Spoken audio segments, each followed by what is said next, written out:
After his best performance of the year, Georgia quarterback Carson Beck has moved back up in our top 10 quarterback rankings. Where did he land and who else has moved back in? We'll talk about this and more coming up next.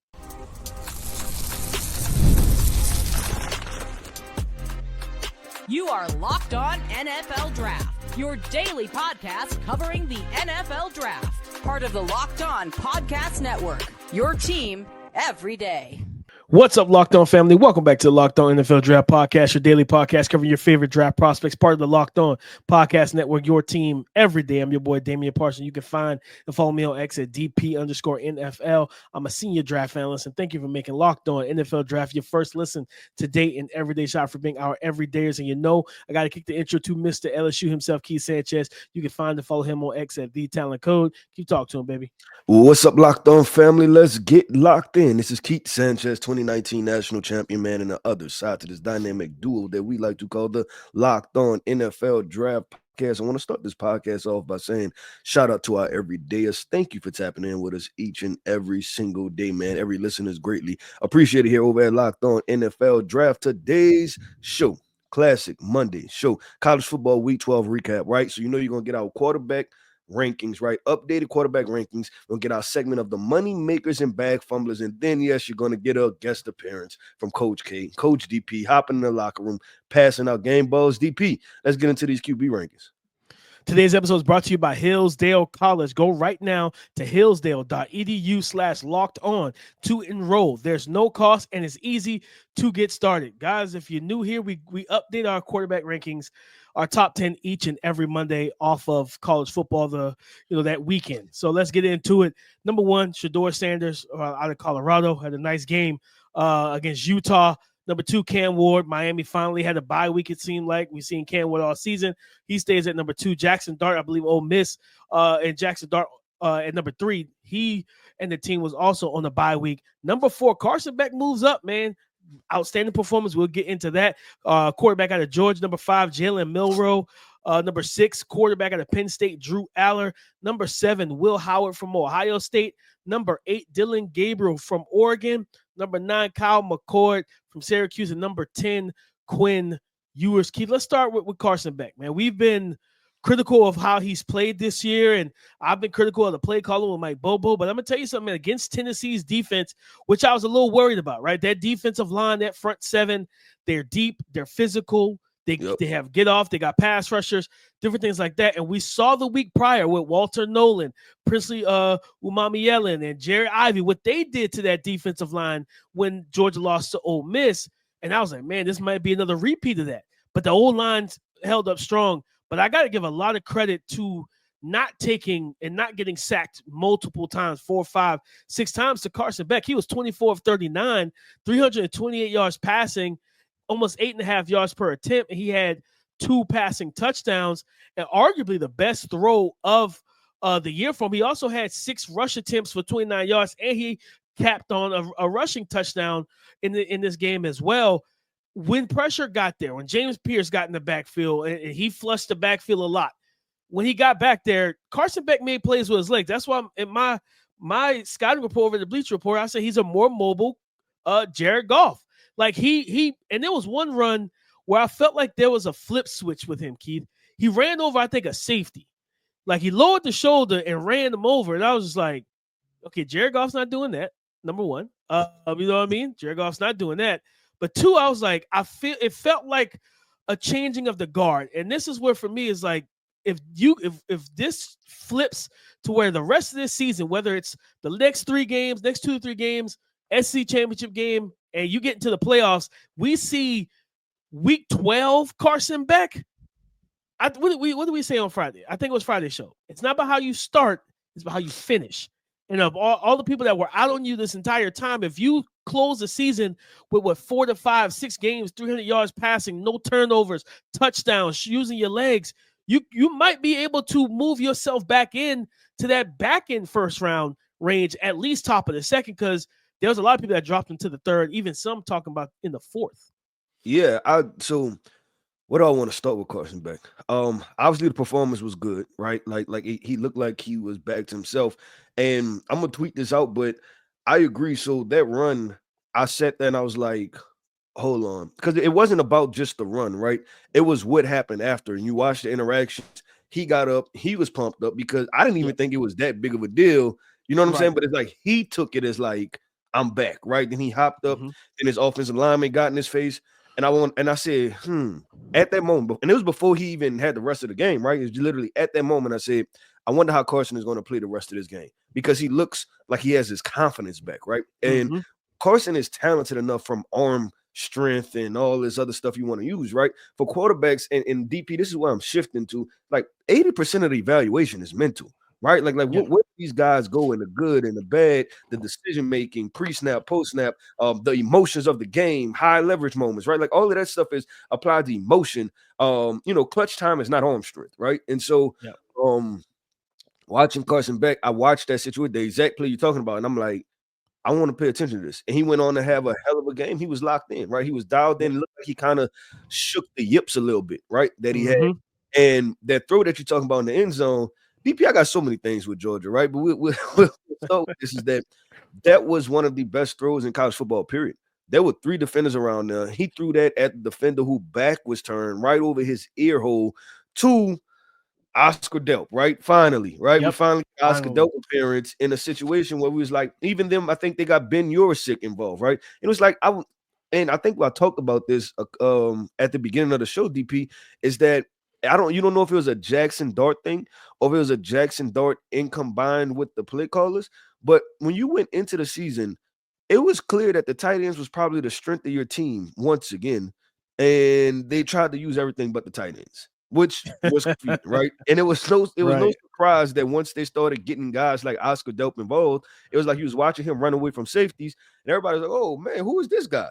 It's like, yeah, he kind of been there the whole year, man. He's Yeah. been on your team, I promise. So, I agree with you, DP. I was impressed with Carson Beck. I think he deserves all the accolades, and honestly, you got to go back to the drawing board. When I went to sleep last night, I thought, what the hell am I going to do with Carson Beck?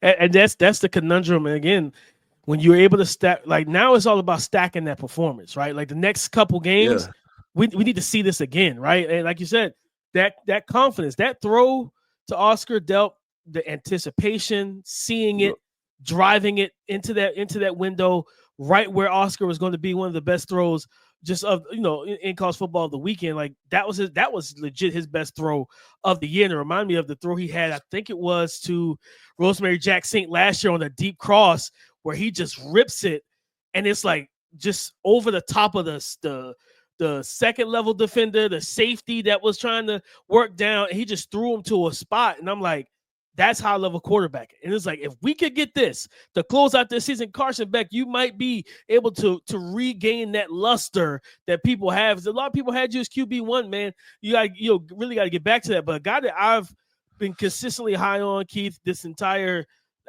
since the season started, and I've dove into the tape and watched him, Drew Allar from Penn State. You know what I mean? Him coming up, at number 6. That knee looks healthier now. You know what I mean? And I really wish we got this Drew Allar against Ohio State. He was coming fresh. That's what I was about to knee. ask you. I was about to ask you that, DP, that what do you do with his only, I guess, test? He was somewhat injured, right? Yeah. And then, like, what you get what I'm saying? Like, and I know we built it up, right? Like, leading into it, we was like, man, well, at least I was, right? I was like, that's the game I want to see, right? Like, just see what he does, and what it was like a QB rotation type situation, and he was injured on top of that. So, asking, what do you do with that? Matter of fact, let's talk about that next segment, right? So, coming up next, man, we're gonna talk about Drew Allar, and I want to know just how DP, how you're gonna approach that, right? Just Drew Allar's resume thus far, and how we're gonna handle it. Time is our most precious commodity, so don't waste it scrolling through the same mind-numbing content for hours and hours. How can you spend it wisely to improve yourself? Our sponsor, Hillsdale College, is offering more than 40 free, that's right, 40 FREE free online courses, including Constitution 101, the meaning and history of the Constitution, the Great American Story, a land of hope. All of Hillsdale's courses are self-paced, so you can start whenever and tune in wherever. Plus, you can go deeper with readings, quizzes, and discussions, or you can just enjoy the lectures.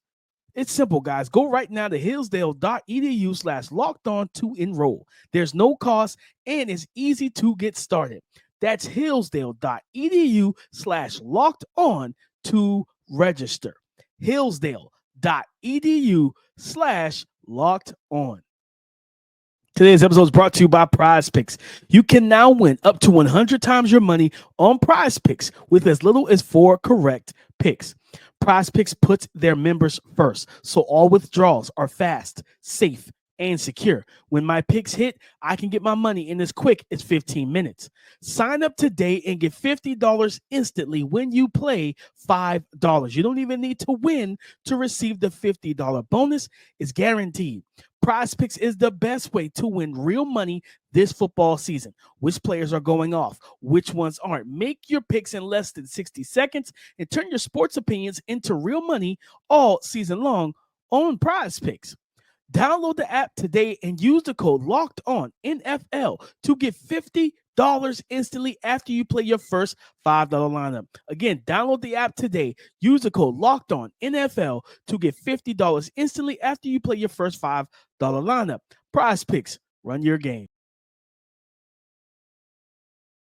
What to do with Drew Allar, Keith, before we get into money makers and bag fumbles? For me, I look at that Ohio State game, and I saw the play. I can't remember who they played the week before. I think it was Wisconsin.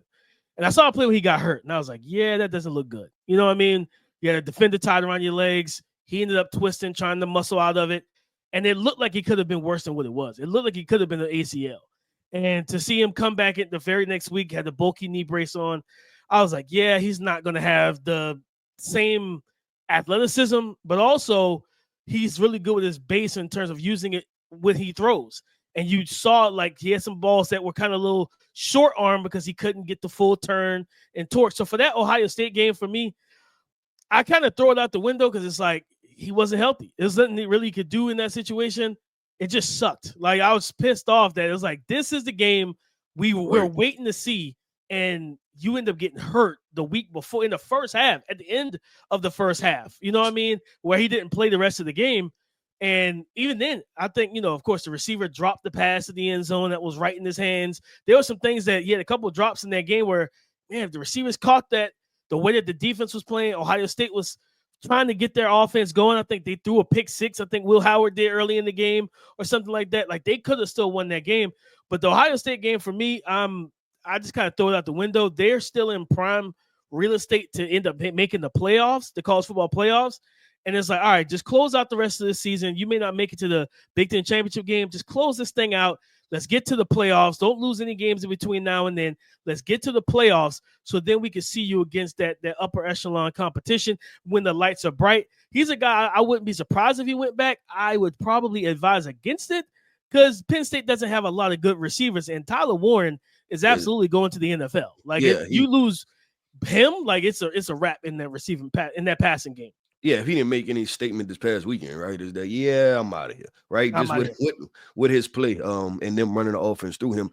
DP, we're going to keep it flowing, but I want to keep it in the realm of quarterbacks, right? And obviously we're in the money makers and bag fumbler segment right now. Let's talk about bag fumbler in a sense. I want to talk about Garrett Nussmeier, right? So it's kind of a blend. We're still talking about the quarterback rankings a little bit because I don't think he was up there. And then talking about like kind of the bag fumbler thing. Watching Garrett Nussmeier, just trying to figure out, once again, another guy, like where to go with this, because the ups and the highs have been the highs, right? And then it seems like he's probably in a very similar situation to where the adversity's hitting. And I don't think he's going in a tank, right? But you're trying to figure out how to maneuver through adversity as far as your play on the field, right? And like how much can you uplift the entire program, or all of the deficiencies and flaws of LSU actually showing, right? And it's showing to Garrett Nussmeier, or do you look at him in a vacuum and say like, hey, this guy has all the talent XYZ in the world, but then they're also, I want to get into all the way into the film, right? And look at the adjustments that happen. And are we just seeing a lot more fire zone blitzes to Garrett Nussmeier that originated from that Texas A&M game, and it's kind of hampering some things that they're doing on the back end? Yeah, I think, people were – I felt like people rushed the assessment on him, to say, hey, he's QB1, and I'm like, let's not do that right Yeah, now. Like that was 5 games. That was 5 like games. 5 games into the season as a starter, first year. Yeah, and people have to and I think you do the kids, the young men. Let me not say kids. You do them a disservice when 6 games into them being a starter, you saying, "Oh, this for sure the best quarterback," right? Because you set the bar at that's the level they're gonna play, and we all know that every quarterback is going to hit adversity, right? And that's the part of it that I want to see. Okay, I want to see the good of you, but I also want to see what's your floor. And then that's the part. And then we go and say, "Oh, well, this kid fell off. This kid is horrible." XYZ. Well, it's like, don't raise the expectations so quickly, right? Like he didn't even get through an entire year of football. Like, could we have gotten to the actual draft process and let him declare and then say he's QB1? Like, if you did that and he played well all season, I'm not against it. But as a first year starter, in his real, like I said, first 5 to 6 games, he was playing good ball. But it's like the moment that expectation got heaped onto him from the media, then he's fallen off ever since then. Well, and it's terrible.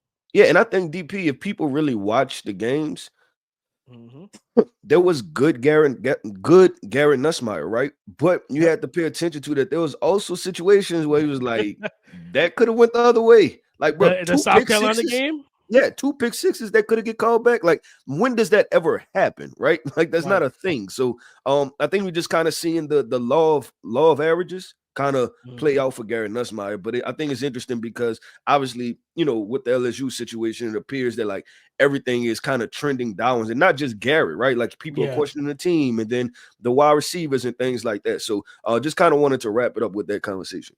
Yeah, it's gonna be interesting. I expect him to go back to school.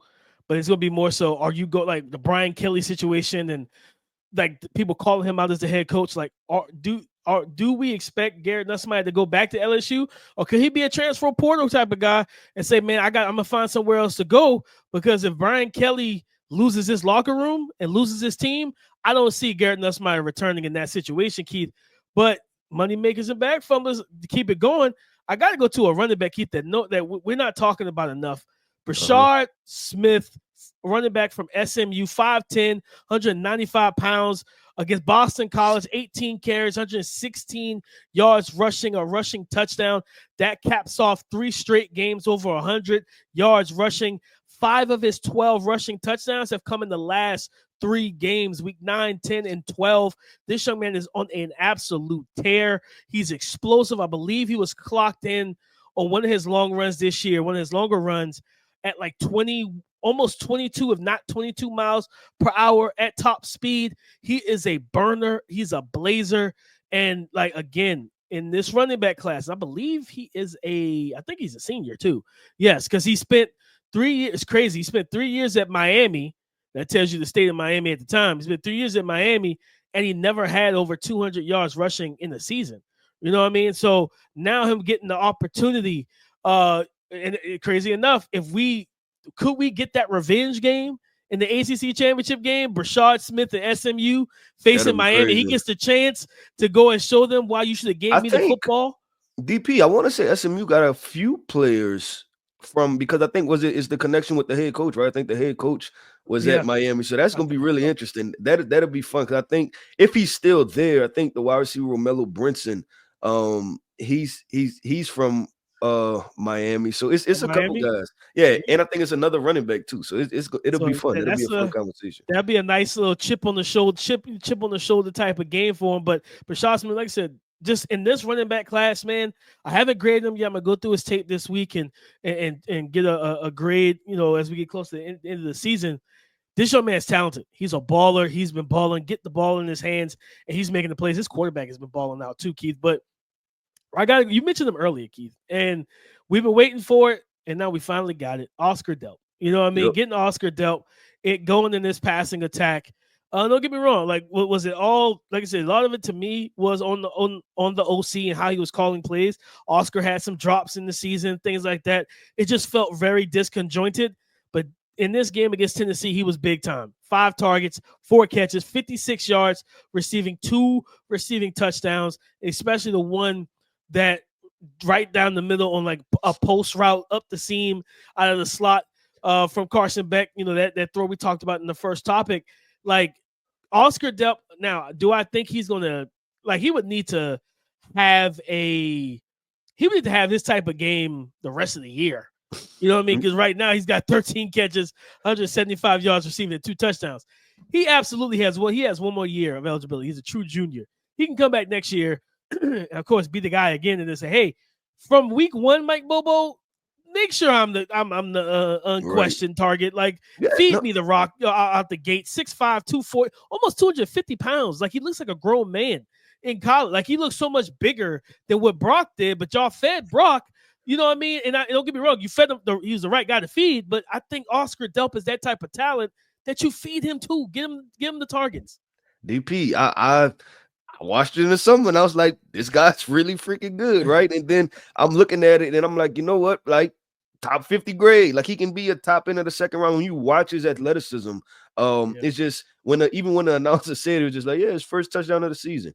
I'm like, God, crazy, right? Week 12. It's like one way to sink an evaluation, right? Just don't let the guy get the football. But DP, let's keep this thing going and flowing, man. Coming up next, we're hopping into the locker room, man. A appearance from Coach K, appearance from Coach DP. We handing out game balls coming up next. Football season is in full swing, and that means it's time to order your favorite game day food, snacks, and drinks on DoorDash without missing a play. My best piece of advice on game day to my fellow fans, have a plan. Know that either you're going to order out or get the groceries delivered to yourself so you can cook everything you need for the full spread. Don't invite your friends over and you don't have anything ready, and people have to leave during the game or at kickoff or during halftime to go get extra things to make sure we have the food that we need. That's how I define game day greatness for a fan. Use our promo code LOCKEDFALL24 for 50% off up to a $10 value when you spend $15 or more on your first order. Limited time offer. Terms apply. Promo is not valid for orders containing alcohol. DoorDash, your door to game day greatness, your door to more. Download the DoorDash app now to order your game day favorites. Must be 21 or older to order alcohol. Drink responsibly. Alcohol only available in select markets.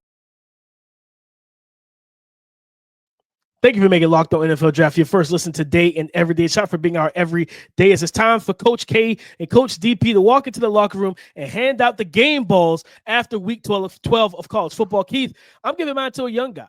He's not eligible for the 2025 NFL Draft, and I do not care. You talk about a back and forth game and a game you won on the final drive. Lenoris Sellers, quarterback for South Carolina. This young man, he talked about it a couple of weeks ago in the post-game interview. He said, man, the game is slowing down for me. And this is a young man that he already had people comparing him to Anthony Richardson. He's 6'3", he's 245, 70% completion percentage, 353 yards passing, 5 passing touchdowns. He also added 45 yards rushing. And it was the final drive. You had Luther Burden III catch the slot fade from, I think it was Brady Cook or whoever the quarterback was, caught the slot fade should have been the go-ahead touchdown. Left them, I think, like a minute or so, maybe a minute and some change on the clock. And for me, it's always those, like you talked about, Keith, the mental aspect of the game especially the quarterbacks.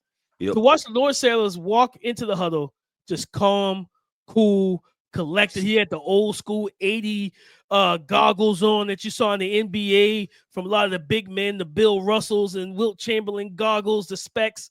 And he made multiple throws within rhythm, timing, precision, accuracy. The one across the middle, though, and this is a really athletic kid, and they talked about on the broadcast, typically you see guys like that when the protection break down, they bail. I thought he was going to bail out the back door, but he didn't. He just slid. He realized that he had an inbreaker come across, set his feet, and drove that ball right in the middle of the field. Got yards after the catch. I think it might have been a Nick Harbor, but got yards. Big time play, big explosive play on the crosser. Then it was the shovel pass for the touchdown to our guy, Raheem Rocket Sanders, who just grown man muscled his way into the end zone and won that game. And Missouri, like Luther Burden and the offense, like, man, we did our job, man. You know what I mean? We got the touchdown late in the game. I thought it was over. I was like, dang, like that's tough because you're putting a young offense with a young quarterback and young playmakers in a tough situation. Lenore Sellers came to play. He handled business. South Carolina has their franchise in a sense, franchise program quarterback for the next 2 to 3 years, probably 2. You know, because he keeps this up, he's probably going to leave school a little like a year early and become a top 10 pick. But this was an outstanding performance for him. Game ball has to go to Lenore Sellers for me. Yeah, DP, and I'm glad he got this situation because you feel like, and it's going back to the LSU game. Remember the LSU game, and that game went kind of back and forth, and then it kind of got ripped from him to kind of have that. I mean, obviously he's not in Heisman running, but like, you know, kind of just that Heisman moment where you lead the team back and everybody says they won because of you, you know, that type of situation. So I'm glad he got that opportunity with playing against Missouri, and that's a ranked matchup. And like we talked about, was that Friday or Thursday? We said, hey, South Carolina wins this game, they're going to be sitting potentially top 15-ish, right, in striking distance to make some stuff happen with another ranked game against Clemson coming up in a couple of weeks. DP, I'm hopping in the locker room. I'm actually handing my game ball to a coach. I'm going to the University of Florida. I handed my game ball to Billy Napier, right? Heck of a game, right? To keep fighting. That's a program defining game. I think even obviously when the press clippings came out, it was kind of bad time because I think they barely lost to Georgia. Then the athletic director said, hey, Billy Napier's not going anywhere. And then they got smoked by Texas, right? So everybody was like, I don't even know why you have faith in that shit. Like, did you say it just to say it or like what's going on? But then you come out against LSU with the 2:30 slot, right, Central Time, and then your team just plays hard, right? They play hard. It looks like they're finally starting to build an identity as far as not just, oh, do we throw the football or run the football, but identity as far as how we play. Like we play tough. We play through the whistle, right? We play physical and things like that. And because they came in and they swung it first, and then they kept swinging the entire night, right? And you won that game and I hate using this term only because sometimes it gets a negative connotation, but DJ Lagway being a freshman and being a dual threat quarterback that was a solo threat quarterback because he literally could not run. Like there was like wide open lanes and he just looked, and then you could tell his mind and his body was on two different sides, right? Because he escaped the pocket, find a crease, get upfield, and then be like, yeah, I can't do this, right? And so you won that game with a quarterback that was missing part of what he can do, but you played well defensively, and now you have everybody at LSU questioning themselves, and now you look like the hero over there with head coach Billy Napier.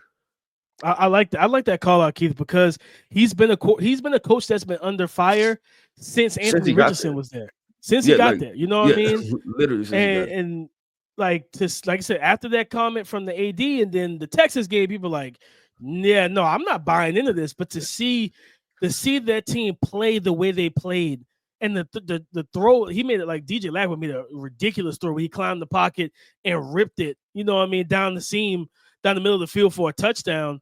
I think Billy Napier definitely earned himself a little bit longer of a leash, and I think for him, you want to trying to stack these performances if possible, because then you become an attractive area in the transfer portal. Thousands of kids are entering the portal every single offseason, and for them, I think we always talk about learning from mistakes, right? You don't lose, you learn. If I'm Billy Napier, I look at what happened with the Anthony Richardson thing. It was like, man, would Anthony Richardson have stayed in school with me one more year if we had the receivers and talent around him that he could have developed with? Well, if that's the case, let's go get that now for DJ Lagway so nobody can come pluck him from me, whether it's through the transfer portal or in 2 years. You know what I mean? He sticks with me and then he becomes a top 10 pick because he's got the height, the weight, the athleticism, and the arm strength. Let's develop this young man. I like what Billy Napier did. That's a great call out, Keith. He deserves it, man. After all the scrutiny he's been under, he absolutely earned that. Yeah, 100% DP. And I think it was just appropriate, right? And it's him, it's the players, it's the rest of the coaching staff. That was probably his biggest win as a coach at Florida, right? You're talking about a rivalry game. You're talking about a game that gets you closer to 500, I think. And you just think, just status of programs, man. Like, because even after the game, you used to Florida SEC champions or Florida SEC East champions. And then, like, after the game, the banner was like 1 way from being bowl eligible, right? But you just are where you are, right? You got to be where your feet at, Baby man. You got to steps. take, Baby you got to steps. take baby steps, man. And if you believed he was the right head coach, give him time to turn it around. But DP, that wraps up another episode, man, of the Locked On NFL Draft Podcast. I want to end this podcast off by saying shout out to our everydays.